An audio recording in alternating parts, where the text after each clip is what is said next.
Corruption पर सख्त सरकार। नमस्कार, मैं हूं शंकर दत्त पंत। उत्तराखंड में भ्रष्टाचार पर जीरो टॉलरेंस की नीति पर धामी सरकार काम कर रही है। ताजा मामला है आय से अधिक संपत्ति से जुड़ा हुआ। आईएएस अधिकारी रामविलास यादव को भ्रष्टाचार के आरोपों में बुधवार देर रात विजिलेंस विभाग ने गिरफ्तार कर लिया।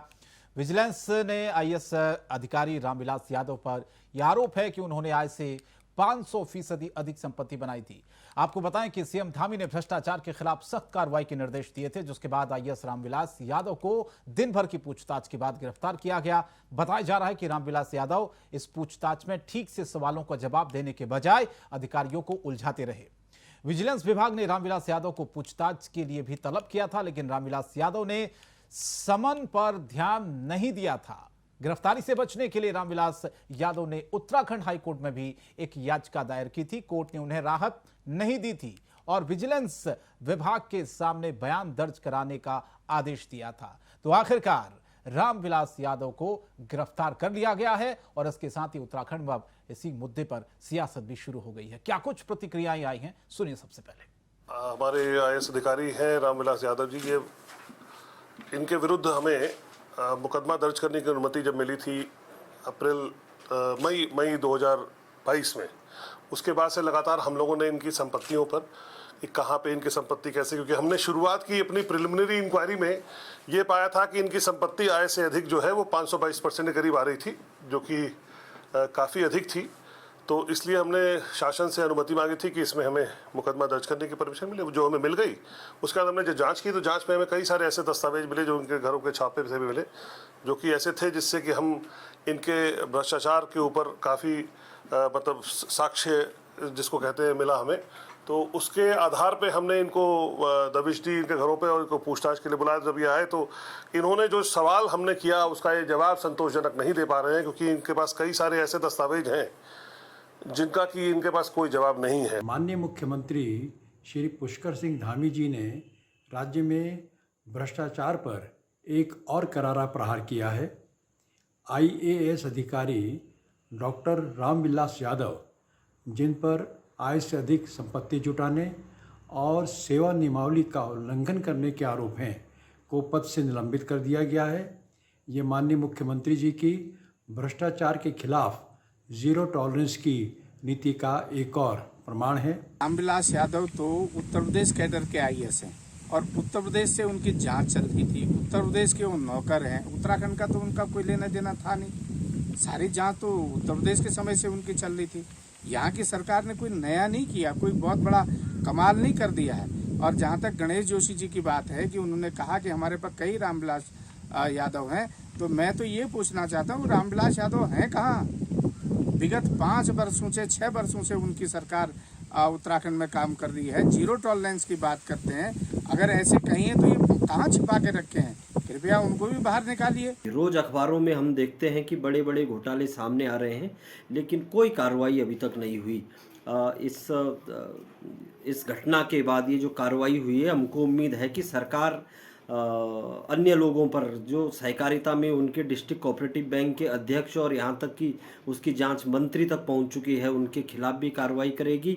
और अन्य मामले जो हैं उसमें जिनमें सरकार की सांठगांठ है, जैसा पूर्व में भी हमने देखा कि समाज कल्याण घोटाले में भाजपा के छात्र विंग से एबीवीपी से जुड़े कई छात्र नेता उसमें शामिल थे। उन सब को भी सलाखों के पीछे भेजा जाएगा, गिरफ्तार किया जाएगा। तो चलिए हम चर्चा की शुरुआत करते हैं। कुछ खास मेहमान हमारे साथ इस वक्त जुड़े। लखपत बुटोला साहब, प्रदेश प्रवक्ता कांग्रेस पार्टी की, बहुत बहुत स्वागत है आपका। अमरेंद्र बिष्ट, प्रदेश प्रवक्ता आम आदमी पार्टी के, आपका ही बहुत स्वागत है। अभिमन्यु कुमार जी हैं, वरिष्ठ नेता भारतीय जनता पार्टी के, आपका ही बहुत बहुत स्वागत है। सबसे पहला सवाल मैं अभिमन्यु कुमार जी आप ही से करना चाहता हूं। क्या कहेंगे, जीरो टॉलरेंस की नीति आप लोगों ने कही और क्या ये करके भी दिखाया है? मुख्यमंत्री ने आदेश दिया एक तरफ और दूसरी तरफ कार्रवाई, रामविलास यादव गिरफ्तार हुआ है, लेकिन सवाल विपक्ष ये उठा रहा है कि इतने साल से गिरफ्तारी क्यों नहीं हो पा रही थी, जांच क्यों नहीं हो पा रही थी? कृपया देखिए शंकर दत्त जी, जो भ्रष्टाचार का मामला है जी, ये भ्रष्टाचार ऐसे ही होता है जैसे जो कह सकते हैं कि पानी हमेशा ढाल की तरफ चलता है। ऐसी मानव का भी मूल स्वभाव यही होता है कि वो हमेशा पतनशील ही होता है। संसार के जो विभिन्न आकर्षण हैं उनसे रोक पाना कि कोई आसान काम नहीं है। तो ये मानव का मूल स्वभाव है। लेकिन जो पावर पोजीशन पर जो लोग बैठे हैं उनको इस पर विशेष ध्यान देने की जरूरत है। और अगर उसमें कहीं कुछ अन्यथा दिखाई देता है तो फिर उसका सिस्टम है। हमने हमेशा कहा कि देखिए, भ्रष्टाचार की जब अनदेखी होती है तो बढ़ता है, तो उसकी अनदेखी बिल्कुल नहीं होनी चाहिए। और अगर उसको संरक्षण मिलना शुरू हो जाए तो फिर वो ओड़ की तरह समाज में फैल जाता है। तो भारतीय जनता पार्टी हमेशा इन दो पहलुओं को देखकर ही अपनी सारी पॉलिसी बनाती है, काम करती है कि जहाँ पर भी कहीं अगर कहीं भ्रष्टाचार हो रहा है तो उसकी अनदेखी ना हो, उसकी रेगुलर मॉनिटरिंग की जाए, उसके उपाय किए जाए और संरक्षण कतई ना मिले। और विशेष रूप से जो पावर पोजीशन में बैठे लोग हैं वो तो इस बात से बिल्कुल ही इसके हम एकदम खिलाफ हैं। उनको कोई संरक्षण अगर उनको कहीं किसी भी स्तर पर मिलेगा तो फिर वो सारा सिस्टम को खोखला कर देता है और उसका एडमिनिस्ट्रेशन का पर्पज ही खत्म हो जाता है। तो हमारा जितना भी ये एक्शन है, आप देखेंगे 2014 के बाद जब से नरेंद्र मोदी जी प्राइम मिनिस्टर बने हैं तो जो भ्रष्टाचार को जो संरक्षण मिलना करता था उस पर पूरी तरह हमने रोक लगा दी है। अब कोई भी कहीं पर भी कहीं यदि भ्रष्टाचार होता है तो भ्रष्टाचारियों को किसी भी कोने से संरक्षण नहीं मिलेगा, नहीं मिल रहा है। तो ये हमने इन 8 सालों में स्थापित किया है। ठीक है, लखपत बुटोला जी, आप स्वागत करेंगे इस कार्रवाई का। रामविलास यादव जिसको गिरफ्तार किया गया है, उन पर आरोप है कि अपनी आय से 500% तक ज्यादा संपत्ति उन्होंने अर्जित की और अधिकारी ने कहा कि वो संतोषजनक जवाब नहीं दे पाए, जांच को भटका रहे थे। कहीं ना कहीं जो सवाल हम पूछ रहे थे उसका जवाब वो नहीं दे पा रहे थे। जो तथ्य, जो दस्तावेजों के बारे में उनसे पूछा जा रहा था उसका वो सटीक जवाब नहीं दे पाए और गिरफ्तारी हुई रामविलास यादव की। क्या कहेंगे इस पर आप? देखिए, ये देखने वाली बात है कि सरकार ने उस आयत पे कार्रवाई की है जो रिटायरमेंट होने के लिए जिसका 1 महीना रह चुका है। ये पूछना चाह रहा हूँ, 6 साल से सरकार भाजपा की है, ये 500 गुना भ्रष्टाचार हुआ तो किसके शासनकाल में हुआ? ये कोई उत्तराखंड के आयत से थे नहीं, ना उत्तराखंड कैडर के आयत से, ना यहाँ जॉब कर रहे थे। ये तो उत्तर प्रदेश से आए, उन्हें जुने 6-8 महीना हो रहा। मैं ये कहना चाह रहा हूँ जिस तरह से उत्तर प्रदेश की सरकार ने यहाँ की सरकार को इंटीमेट किया और उसके बाद इन्होंने उससे जांच दिखाई, तो इसका मतलब स्पष्ट है कि क्योंकि उत्तर प्रदेश की सरकार को भ्रष्टाचार का पैसा नहीं गया। जो आखंड तक डूबी हुई उत्तर प्रदेश की सरकार, उत्तराखंड की सरकार है, सरकार को पैसा न देने की वजह से इस आयत से उत्तर प्रदेश की सरकार के कहने पे उत्तराखंड की सरकार ने कार्रवाई की है। ये सरकार ने कोई सतही संज्ञान नहीं लिया। और उस समय से जब ये आयत महोदय यहाँ पे थे, इन्हें अच्छे पोर्टफोलियो पे रखा गया और केवल होकर रिटायरमेंट के 1 महीने पहले जो कार्रवाई की गई है ये अपने आप में प्रश्न लगाता है। मैं आज आपको आपके चैनल पे दावे के साथ कह रहा हूँ, भाजपा के नेताओं को मोटी रकम दे करके ये आप देख लीजिएगा 2 महीने बाद बाइज्जत बरी होंगी और भाजपा का जेब जिसलिए भर देंगे, इनके मंत्रियों को, इनके कार्यकर्ताओं का जेब भरेगा तो ये भी पाक साफ हो जाएंगी। नहीं तो ये जेब अगर भरी होती बुटोला साहब तो ये नौबत ही नहीं आती ना। हाँ, तो सेटिंग गेटिंग का खेल होता तो ये नौबत क्यों आती गिरफ्तारी की? हाँ, यही तो आप, ये सेटिंग गेटिंग उत्तर प्रदेश में होनी थी। उत्तर प्रदेश की आईएएस जरा चालाक निकला, उसने अपना ट्रांसफर उत्तराखंड में करा दिया। उत्तर प्रदेश की सरकार ने कार्रवाई के निर्देश दिए। आप जानते हैं उत्तर प्रदेश की सरकार ने यहाँ की सरकार को चिट्ठी लिखी, कहा इस आयत पे आप कार्रवाई कीजिए। कि सरकार ने कार्रवाई नहीं की है क्योंकि गेटिंग सेटिंग उत्तर प्रदेश में होनी थी। अब ये वोटा चले गया, दोनों सरकारों के साथ सेटिंग गेटिंग हो जाएगी और सेटिंग गेटिंग होने के बाद आप देखिए, आप कुछ समय बाद कहेंगे कि विजिलेंस को कोई सबूत नहीं मिले, बिल्कुल पाक साफ निकले और पाक साफ निकल के ये 22 बरी होंगे। ये मैं आपके चैनल के क्योंकि भाजपा के मंत्री, मैं आपसे एक सवाल पूछना चाह रहा हूँ, मुख्यमंत्री इतने जीरो टॉलरेंस की बात कहते हैं, इनके एक अपने पीआरओ जो एक एचपी को कहते हैं कि खनन की गाड़ियों को छोड़ दिया जाए, उसको आप निलंबित करते हैं और एक 10 दिन बाद फिर पुनः ज्वाइनिंग दे देते हैं। जीरो टॉलरेंस इसको कहते हैं। मुख्यमंत्री खनन के कई मामलों में हाई कोर्ट तक मामला चले गए, लोगों ने सड़कों तक और सदन तक आवाज उठा दी, मुख्यमंत्री के नाक में जोंक नहीं वो हो रही है। मैं आपसे कह सकता हूं कि ये सरकार चाहे उत्तराखंड की हो, चाहे उत्तर प्रदेश की, चाहे केंद्र की, भ्रष्टाचार के आखंड तक डूबी हुई है।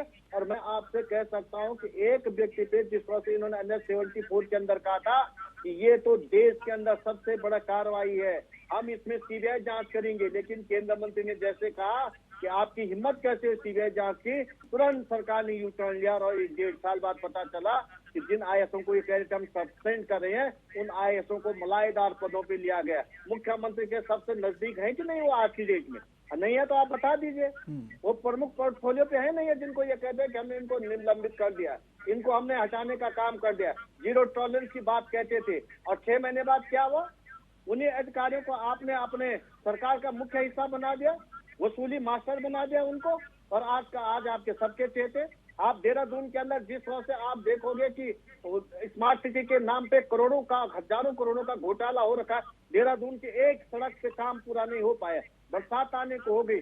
कितनी बार इनके मंत्री और विधायक के विरुद्ध लोगों ने शिकायतें कर दी, लेकिन सरकार की नाक में कहीं पे झूठ रहेंगे का काम करे, कहीं इनके दिमाग में बल पड़ा है कि कितना भ्रष्टाचार राजधानी के अंदर हो रहा है। मैं आपसे एक बात कह सकता हूं मान्यवर, यदि आप देहरादून की सड़कों पे जाएंगे और स्मार्ट सिटी के देखेंगे तो देहरादून में 5% काम नहीं कर पाएंगे। ठीक कहा आपने, मैं आपकी बात से सहमत हूं बुटोला साहब। ये पहले भी हमारे पास ये ऐसी रिपोर्टें आ चुकी हैं। बात सुन लीजिए, मैं आपसे एक बात और मेरी पूरी बात को होने दीजिए मान्यवर। जल्दी से जो सरकार के मंत्रियों पे, पिछले सरकार के 5 मंत्रियों पे किस तरह के भ्रष्टाचार आरोप के लगे थे, विधानसभा अध्यक्ष पे जिस तरह के आरोप लगे थे, उन्होंने अपने दोनों लड़कों को विधानसभा के अंदर नौकरी दे दी। मेयर पे आरोप लगा, उन्होंने अपनी लड़की को नौकरी दे दिया संविदा के नाम पर। जिस तरह के भ्रष्टाचार इनके मंत्री और मुख्यमंत्री पे लगे हैं, त्रिवेंद्र सिंह रावत जी का मामला तो हाईकोर्ट ने उन्हें सजा दे दी थी, हाईकोर्ट से जमानत पे चल रहे हैं और वो जीरो टॉलरेंस की बात कहते हैं। इस तरह की बातें कहना अपने आप में, एक तो ये सोचते हैं या तो जनता मूर्ख है या फिर स्वयं मूर्ख है। ठीक है, भ्रष्टाचार के जवाब लेंगे अभिमन्यु जी से इसका, बातें करेंगे। ठीक है अभिमन्यु जी, इसका आप जवाब दीजिएगा। उससे पहले अमेंद्र जी के पास मैं चले जाता हूं एक पहला कमेंट लेने के लिए। अमेंद्र जी, आप लोगों की तो लड़ाई भ्रष्टाचार के खिलाफ ही शुरू हुई थी। जीरो टॉलरेंस की बात उत्तराखंड सरकार ने भी की, मुख्यमंत्री पुष्कर सिंह धामी ने भी की, और अब आपको लगता है कि जो कहा वो करके दिखाया। रामविलास यादव जिसकी गिरफ्तारी हुई है, आय से अधिक संपत्ति से जुड़ा है पूरा मामला है, स्वागत करेंगे आप इस कार्रवाई का? देखिए, निश्चित तौर पर भ्रष्टाचार में जो भी लिप्त होगा उसकी गिरफ्तारी, उसके खिलाफ कार्रवाई को हम लोग पूरी तरह से उसको उस सरकार को हम सपोर्ट करेंगे। लेकिन कुछ देखने वाली बातचीत है कि उत्तराखंड में भ्रष्टाचार के कौन कौन से बड़े मामले पिछले लंबे समय से चल रहे हैं। उत्तराखंड में लंबे समय से ये जो सहकारी भर्ती घोटाला चल रहा है, उत्तराखंड का नौजवान लगातार सड़कों पर इसलिए है कि अधीनस्थ चयन आयोग बोर्ड जो यहाँ रोजगार जो नौकरियों की जो परीक्षाएं आयोजित कराता है उसको लेकर के वो सड़कों पर है, क्योंकि उसमें भ्रष्टाचार बड़े स्तर पर हो रहा है। तो इस तरीके की बहुत सहकारिता का हमने जिक्र किया कि सहकारिता बैंकों में जो नौकरियां लगनी थी उन नौकरियों में जबरदस्त घालमेल हुआ है। खुद भारतीय जनता पार्टी के विधायकों ने शिकायतें की है, लेकिन हो क्या रहा है, भ्रष्टाचार के इन मामलों में अब तक कोई कार्रवाई इनकी सरकार द्वारा नहीं की जा रही है। और हम तो देख रहे हैं कि कई ऐसे मामले हैं जिनमें भ्रष्टाचार की आंच सीधे सीधे मंत्रियों तक पहुंच रही है, लेकिन उसमें सरकार कोई कार्रवाई नहीं कर रही है। मैं एक घोटाले का उदाहरण देता हूं कि पीछे कुछ समय पहले इस प्रदेश में समाज कल्याण घोटाला हुआ था, और समाज कल्याण घोटाले में बहुत सारे लोगों के खिलाफ कार्रवाई भी हुई थी। लेकिन बहुत सारे राजनीतिक कार्यकर्ता, चाहे वो कांग्रेस के हो, भाजपा के हो, जो छात्र राजनीति से जुड़े हुए लोग थे, वो उसमें बचा दिए गए, तो उनको भ्रष्टाचार से छोड़ दिया गया। तो मैं ये कहना चाह रहा हूँ कि कांग्रेस और भारतीय जनता पार्टी भ्रष्टाचार को लेकर के कोई बड़ी कार्रवाई नहीं करती है, और अगर बड़ी कार्रवाई करनी होती तो भारतीय जनता पार्टी लोकायुक्त बना चुकी होती। इस प्रदेश में लोकायुक्त को खत्म करने का कारण ही यही है कि भाजपा के नेता जो भ्रष्टाचार में लिप्त है ताकि वो उसकी जद में ना पाए। और अभी हाल में एक मामला आया कि किसी सचिव ने या अपर सचिव ने एक मंत्री ने शिकायत की कि उनके सचिव ने उनके फर्जी साइन करके एक बड़े अधिकारी को नियुक्ति कर दी। तो जिस प्रदेश में अधिकारी बेलगाम है, वो मंत्री को संज्ञान में लाए बिना उनके डिजिटल साइन करके नौकरियों आपकी भी तो लड़ाई लोकपाल को लेकर शुरू हुई थी ना, दे रहे हो, तो आप समझ सकते हैं कि किस तरह का माहौल उत्तराखंड में भ्रष्टाचार को लेकर के है। आप लोगों की भी लड़ाई लोकपाल को लेकर हुई थी, और आपने तो जो आंदोलन है उसी से इसकी शुरुआत भी की थी। उसका क्या नतीजा है आप लोग देख रहे हैं इतने सालों बाद? सब कुछ ठंडे बस्ते में चला गया। अब मैं आऊं आपके पास, अभिमन्यु जी जवाब दीजिए बुटोला साहब और अमीन जी का। बुटोला साहब ने सवाल बहुत सारे उठाए, उन्होंने कहा कि कोई नया काम उत्तराखंड सरकार ने नहीं किया था, उत्तर प्रदेश से वो उत्तराखंड में आए थे यादव साहब। क्या मैं आपको इस बात का जवाब दे दूं जो लोकपाल को लेकर के आपने सवाल पूछा? एक मिनट में आऊंगा, पहले मैं अभिमन्यु जी के पास चले जाता हूँ, फिर आता हूँ आपके पास में। शंकर जी और अमीन जी का भी सवाल है आम आदमी पार्टी का कि भैया अधिकारियों पर तो कार्रवाई आप कर रहे हैं, लेकिन जिनके संरक्षण में ये काम हो रहा है उनको आप लोग कब पकड़ेंगे, उन पर कब कार्रवाई करेंगे? एक एक करके बातें मैं कहना तो नहीं चाहता था, लेकिन शंकर ये बुटोला जी ने मेरे को मजबूर कर दिया इनको याद दिलाने के लिए कि 2017 का चुनाव कांग्रेस पार्टी को जनता ने इसलिए रिजेक्ट किया था इनके सरकार के भ्रष्टाचार के कारण। और इसके अलावा उनके सर्वोच्च नेता हैं श्रीमती सोनिया गांधी और श्री राहुल गांधी और उनके परम जीनियस परामर्शदाता श्री पी चिदम्बरम, तीनों के तीनों सर्वोच्च नेता आज भ्रष्टाचार के मामले में अदालत से जमानत पर चल रहे हैं, अदालत से। तो ये इस प्रकार की छोटे छोटे होकर की इस प्रकार की बातें ना करें तो अच्छा है। वही हाल केजरीवाल जी के सत्येंद्र जैन को क्या कि मैंने इनके सारे कागज देख लिए, इनमें कोई भ्रष्टाचार नहीं हुआ, आज वो भी जेल में। अब मैं चाहता हूँ दूसरे सिस्टम का जो भ्रष्टाचार है, जैसे मैंने बताया पहले कि तो भ्रष्टाचार ये मानव का स्वभाव है, लेकिन तो सिस्टम में जब कोई आदमी है अगर उसका रेगुलर मॉनिटरिंग होगी तो ये उसका जो उसका रोक लगती है। तो हमने क्या किया आज भारतीय जनता पार्टी यदि गुड गवर्नेंस तो दिल्ली के लिए जानी जाती है, जनता का कोई आशीर्वाद मिलता है, उसका कारण ये है कि हमने पॉलिसी ड्राइवन स्कीम बनाई है। अब हमारे यहाँ जो स्कीम बनती है वो सबको मिलेगी, लगातार मिलेगी, ट्रांसपेरेंसी है। इसकी चीजें डायरेक्ट बेनिफिट ट्रांसफर से लाखों करोड़ रुपया हमने लाभार्थी तक पहुंचाया है। ये पहले की सरकारें कर सकती थी, लेकिन नहीं किया क्योंकि वहाँ मनसाई को तोड़ थी, ना वहाँ पर रेगुलर मॉनिटरिंग थी, वहाँ ना भ्रष्टाचार के संरक्षण पर उसको रोकने का तो सवाल ही नहीं था। इसलिए वो लगातार जनता की तो उससे पहले वादा क्यों बन गया था कि सब कुछ नहीं हो सकता, इस देश में कुछ नहीं हो सकता, ये वादा कैसे बना? भ्रष्टाचार के कारण बना था ना। एक बार प्राइम मिनिस्टर जी ने कहा था कि कोई भी बात हो तो पूछता सरकारी आदमी मेरा क्या है, इस स्कीम में मेरा क्या है, आप कितनी अच्छी स्कीम लेकर चले जाओ, वो पूछेगा मेरा क्या है। और जब आप कहेंगे नहीं ये तो हमने दलित के लिए लगाए बोला है तो क्या मुझे क्या है, तो उस फिलोसफी वो जो पैटर्न बन चुका था, आज हम इसको इस प्रकार से लाए हैं। हमने नियम बनाए हैं 1986 में जब श्री राजीव गांधी जी प्राइम मिनिस्टर थे, ठीक है, बेनामी संपत्ति जब्त करने का एक, ठीक है, जवाब देना चाहते हैं बुटोला साहब, बोलिए। लेकिन उसका अभी तक नहीं बना, मोदी जी के आने पर बना है, तो ऐसा क्यों हुआ? सुन लीजिए, आप भ्रष्टाचार, ठीक है, जवाब ले लेते हैं जब्ती के लिए बोले बुटोला। एक चीज कानून नहीं बनाया हमने ऐसे कानून बनाए हैं कि अब अगर सुन तो लीजिए गैर कानूनी तरीके से कोई संपत्ति अर्जित करता है तो उसमें सुन लीजिए कोई बेनिफिट नहीं मिलने का है, तो जाएगा। ये कानून पहले भी बन सकता था। तो हमारी सोच है भारतीय जनता पार्टी की, इसलिए हम उसी सिस्टम पर उसके भ्रष्टाचार पर अंकुश लगाने में कामयाब हो रहे हैं और जनता को एक गुड गवर्नेंस और उसको डेवलपमेंट का एक आदर्श के सामने रख रहे हैं। आज जितने भी चुनाव है गुड गवर्नेंस और डेवलपमेंट पे लड़े जाते हैं, पूरा इनको बदल गया। ठीक है, अब बुटोला जी को जवाब देने चाहिए। हाँ बोलिए। इन्हें बताए ये बहुत मोदी जी कहते लोकपाल और लोकायुक्त का क्या हुआ?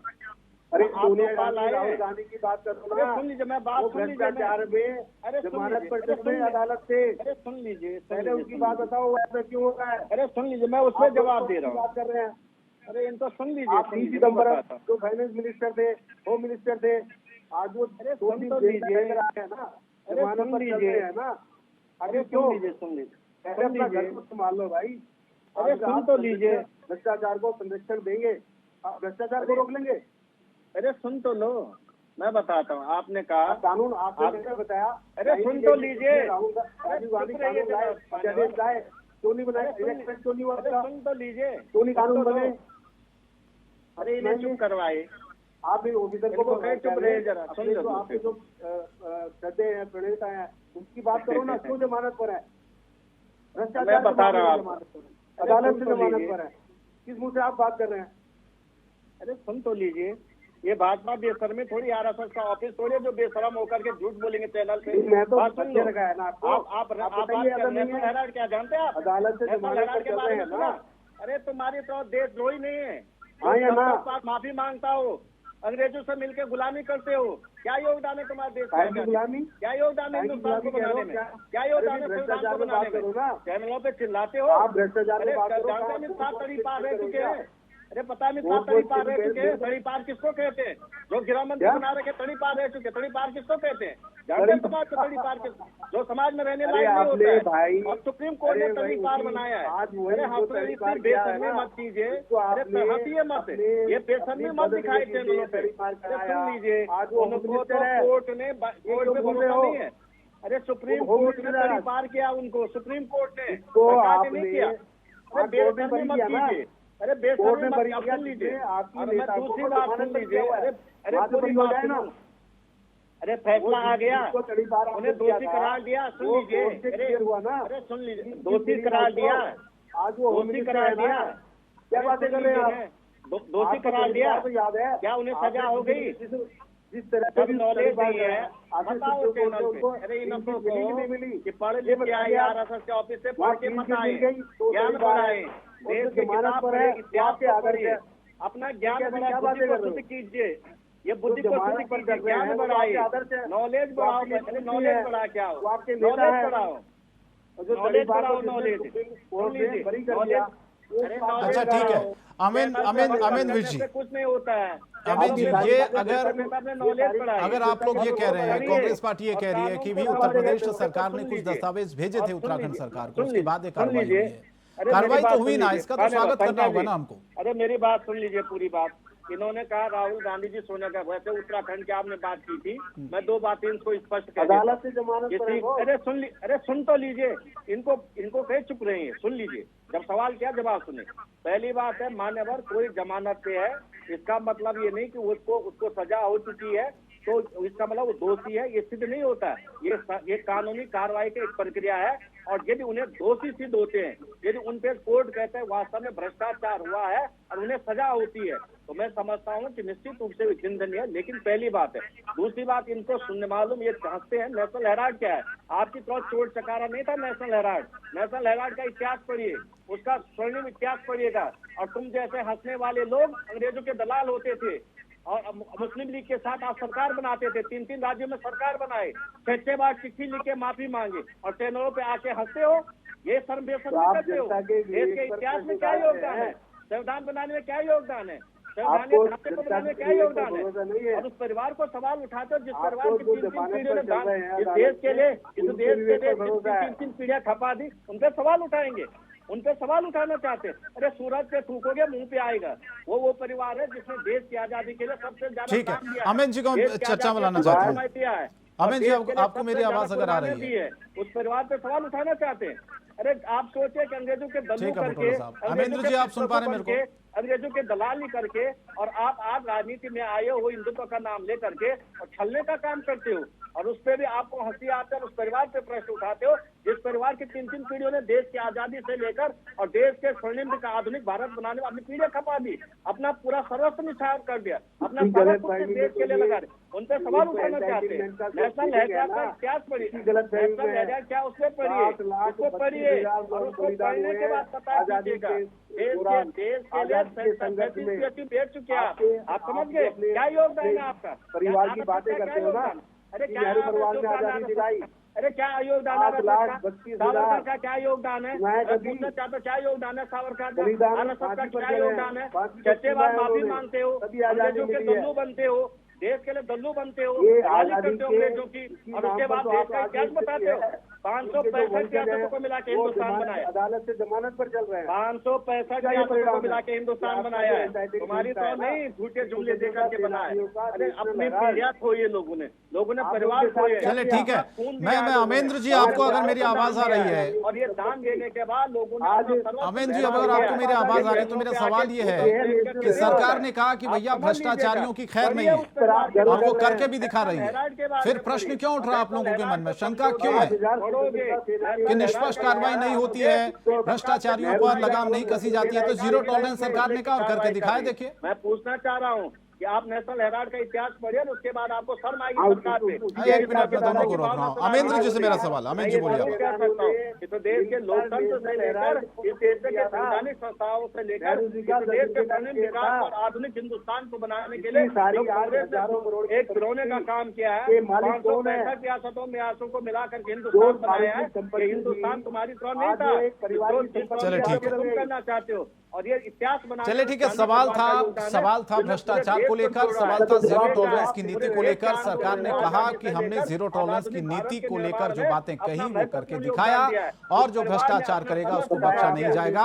बहुत बहुत धन्यवाद बुटोला साहब और अमेंद्र जी और अभिमन्यु कुमार, आप तीनों का शुक्रिया वक्त देने के लिए। माफी चाहता हूं, वक्त की कमी रहती है, आप सब जानते हैं इस बात को, इसीलिए चर्चा को यहीं विराम देना होगा। लेकिन सवाल यह है कि करप्शन जो करेगा, भ्रष्टाचार जो करेगा, उसको बख्शा नहीं जाएगा। इस साफ संदेश मुख्यमंत्री धामी ने दे दिया है। चाहे वो कोई भी हो, अधिकारी हो, मंत्री हो, अगर कोई भ्रष्टाचार में लिप्त होगा तो उसके खिलाफ सख्त कार्रवाई होगी। बड़ी बहस में इतना ही। इंडिया वॉइस पर खबरें जारी है। नमस्कार।